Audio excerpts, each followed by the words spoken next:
بسم اللہ الرحمن الرحیم نحمدہ ونصلی ونسلم علی رسولہ الکریم۔ تمام دیکھنے اور سننے والوں کو السلام علیکم ورحمۃ اللہ وبرکاتہ۔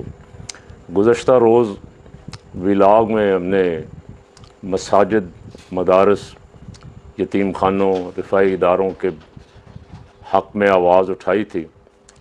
بہت سارے لوگوں نے اس کی تحسین کی ہے، دعائیں دی ہیں، خصوصاً مساجد کمیٹیوں نے اور مساجد انتظامیہ نے ہمارے اس کلپ پہ بہت شکریہ ادا کیا۔ وہ شکریہ کی ضرورت نہیں ہے، اللہ آپ کو جزا عطا فرمائے۔ ہمارا فرض ہے کہ ہم اللہ کے گھر کی حفاظت کے لیے، اس کی عزت اور احترام کے لیے اور وہاں سہولتوں کے لیے مل کے آواز بلند کریں۔ میں نے تو کوشش کی حکمران متوجہ ہو جائیں، لیکن یہ بھنگ پی کے سوئے ہوئے ہیں۔ وہاں دوڑ اور ہے، لڑائی بھی اور ہے۔ وہاں لڑائی ہے اقتدار کی رسہ کشی۔ پیپل پارٹی نے دھوبی پٹکا کیسے مارنا ہے نون کو، نون نے پی پی کو کیسے چکر دینا ہے، اور پھر دونوں نے مل کے خان کو کیسے دبائے رکھنا ہے، ڈاکٹر یاسمین راشد کو، اعجاز چودھری کو، سرفراز چیمہ کو کس طرح جیل میں بیماری کے باوجود اذیتیں اور تکلیفیں دینی ہیں، ان کا ساری توجہ اس پہ ہے۔ اور اگلی توجہ، اب نیا مسئلہ کھڑا ہو گیا کہ وزیر اعظم صاحب لگ رہا ہے کہ جیسے چھٹی کروا دی گئی ہے یا ہونے والی ہے، اس لیے کہ ان کی جگہ اب میٹنگ کی صدارت محسن نقوی صاحب کر رہے ہیں۔ وہی محسن نقوی صاحب ہیں جن کے بارے میں رانا ثناء اللہ نے کہا تھا کہ ان کی مہربانی ہے، وہ وزیر داخلہ بن گئے ہیں۔ وہ اگر وزیر اعظم بھی بننا چاہتے تو ہم کیا کر سکتے تھے؟ لیکن پھر بھی اس سارے گندے کھیل پہ مسلم لیگ اسی تنخواہ پہ راضی ہے۔ نہ وہ میاں صاحب والی غیرت جو تھی ووٹ کو عزت دو، نہ وہ جاگ رہی ہے، نہ ان کی جمہوریت جاگ رہی ہے، نہ ان کی سیاسی تاریخ۔ وہ کہتے ہیں ہماری ایک بڑی تاریخ ہے، ہم پاکستان بنانے والی جماعت ہیں۔ تو وہ سارا کچھ،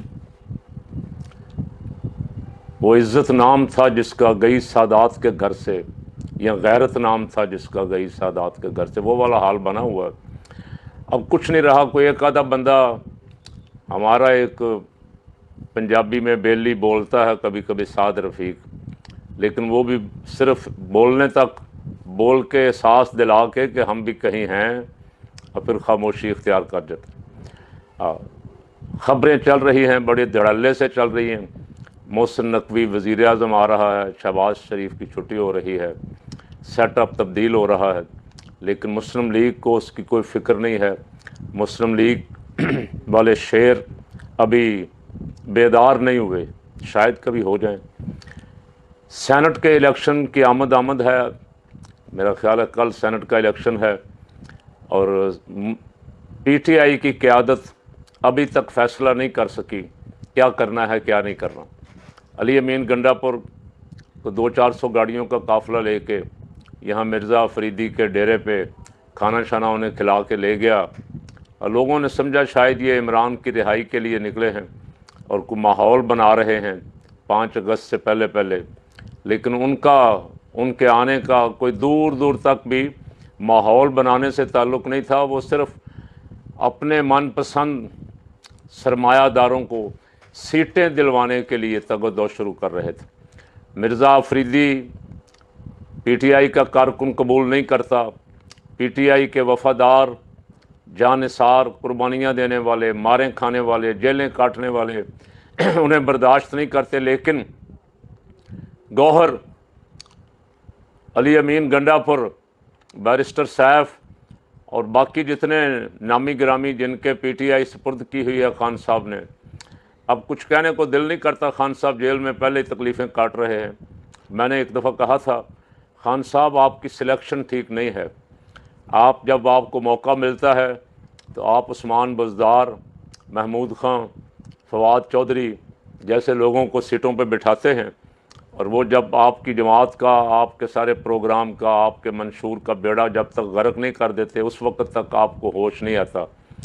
ساری قوم آپ کو چیختی رہی ہے عثمان بزدار ڈل آدمی ہے، نکما آدمی ہے، اور اس کو سیاست کی الف بے کا بھی پتہ نہیں، لیکن خان صاحب مسلسل کہتے رہے یہ وسیم اکرم پلس ہے۔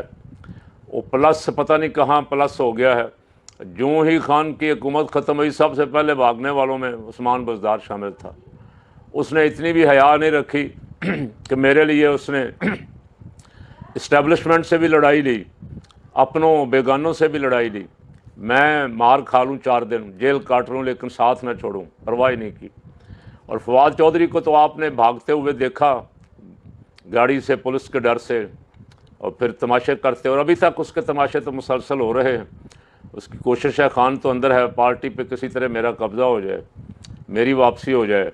اب اس کو کسی طرح ایک آنکھ بھی بیرسٹر گوہر, سلمان اکرم راجہ, شیخ وقاص اکرم, حامد رضا, کوئی بھی ایک آنکھ نہیں بھاتا اس کو. وہ سمجھتا ہے میرے جتنا سمجھدار, سیانہ, عقل مند, دور اندیش بندہ پی ٹی آئی میں کوئی نہیں تھا. میں مار کے ڈر سے چلا تو گیا ہوں, لیکن اب میں کس طرح واپس آ کے قبضہ کروں. بہرحال یہ اللہ تعالیٰ مہربانی فرمائے, ملک کے حالات پہ خان صاحب باہر آئیں تو آ کے سب سے پہلا کام جو کرنے والا ہے, جو غدار ہیں خان صاحب نے لیڈر بنائے ہوئے, جو خان کو 2 سال سے دھوکہ دے رہے ہیں, جن کو خان کی رہائی کے ساتھ کوئی فکر پرواہ نہیں. خان کے ساتھی جو سیاسی قیدی ہیں, شاہ محمود قریشی, ڈاکٹر یاسمین راشد, اعجاز چودھری صاحب, عمر سرفراز چیمہ وغیرہ, ان کی کوئی پرواہ نہیں.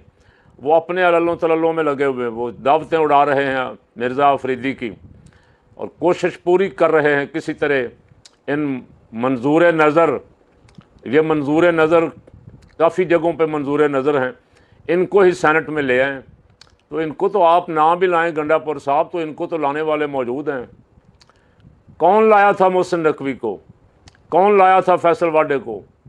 نہ پیپل پارٹی نہ نون لیگ کی ہوا کو بھی خبر نہیں, لیکن لانے والے لے آئے تھے. اب مرزا افریدی کو بھی لانے والے لے آئیں گے. آپ اس کے لیے اتنی تگ و دو کیوں کر رہے ہیں؟ آپ کی جان پہ کیوں بنی؟ آپ اپنے کارکنوں سے لڑائی کیوں لے رہے ہیں؟ اب کارکن شدید نالہ ہیں, اور کچھ خبر یہ ہے کہ پی ٹی آئی کے ایم پی ایز حضرات خیبر پختونخوا کے, وہ بھی علی امین گنڈا پور کی مرضی کے لوگوں کو ووٹ نہیں دیں گے. علی امین گنڈا پور کی انتہائی کوشش اور خواہش ہے کہ یہ الیکشن بلا مقابلہ ہو جائے, سیٹنگ ہو جائے راتوں رات, اور ہمارے بندے جو ہیں کسی طرح ان کے کاغذات واپس لے لیں, اور جو منظور نظر ہیں ان کو بنوا دیا جائے. اور اس کے لیے انہوں نے سیٹوں کی بھی قربانی دی. جو جاننے والے ہیں, حساب کتاب کے اعداد و شمار کے ماہر ہیں, وہ کہتے ہیں اگر پی ٹی آئی الیکشن لڑے تو 92-93 M P a P T I کے پاس تھے, یہ 11 میں سے کم از کم 9 سیٹیں جیت سکتے تھے. لیکن علی امین گنڈا پور من پسند لوگوں کو, صاحبان کے من پسند لوگوں کو لانے کی فکر میں اتنے پریشان ہیں کئی دنوں سے کہ وہ 9 کی بجائے 6 سینیٹروں پہ بھی راضی ہیں, ہمیں 6 بھی مل جائیں کافی. اور کہتے کیا ہیں اپنے لوگوں کو مطمئن کرنے کے لیے کہ اگر ہم نے یہ 6 نہ لیے, الیکشن میں چلے گئے, تو ہمیں خدشہ ہے کہ ہمارے ممبر بک جائیں گے اور ہمیں 6 بھی سیٹیں نہیں ملیں گی. تو میں کہتا ہوں ان بکنے والوں پہ لعنت. انہوں نے ہر دور میں سیاست کو گندا کیا. اگر کوئی ایسے ہیں, مجھے نہیں پتا, علی امین گنڈا پور کہہ رہا ہے, اس کو فکر ہے کہ اگر ہم الیکشن میں گئے تو بندے جائیں گے, ٹوٹ جائیں گے, پیسہ لیں گے, بولیاں لگی ہوئی ہیں, سیٹنگ لوگوں نے کی ہوئی ہے, تو ہم ان سیٹوں سے بھی جائیں گے. اور یہ بات بھی کسی حد تک قابل غور ضرور ہے کہ ہم دیکھتے آ رہے ہیں پچھلے الیکشن میں بھی بکے, جے یو آئی کے بکے, پی ٹی آئی کے بکے, نون لیگ کے بھی بکے, اور خریدنے والے وہاں بہت بڑے بڑے پیسے والے ہیں. اور وہاں مرزا افریدی, طلحہ محمود کبھی جے یو آئی کے سینیٹر تھے, اس دفعہ پیپل پارٹی کی طرف سے آ رہے ہیں.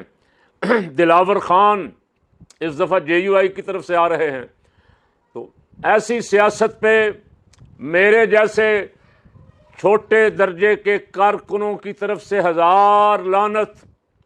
اس سیاست, جس سیاست نے پاکستان کو گندا کر دیا ہے, پاکستان کے سیاسی ورکروں کا لیڈروں سے اعتبار اٹھ گیا ہے. جو لیڈرشپ کارکنوں کو دھوکہ دیتی, مال کارکن کھائیں اور مال اسٹیبلشمنٹ کے ایجنٹ ایم این اے وہ بنے, MP وہ بنے, سینیٹر وہ بنے. اب اس بات سے غرض نہیں مولانا کو بھی کہ دلاور خان کتنا بڑا متقی ہے, کتنا بڑا پرہیزگار ہے, نہ پیپل پارٹی کو آنا انہوں نے ہے, یہ کبھی پیپل پارٹی کی طرف سے آ جائیں, کبھی نون کی طرف سے آ جائیں, کبھی اچھا نون نے بھی, ہمارے یار نے بھی اعتراض کیا ہے, سنا ہے سعد رفیق نے, اس نے بھی اعتراض کیا ہے.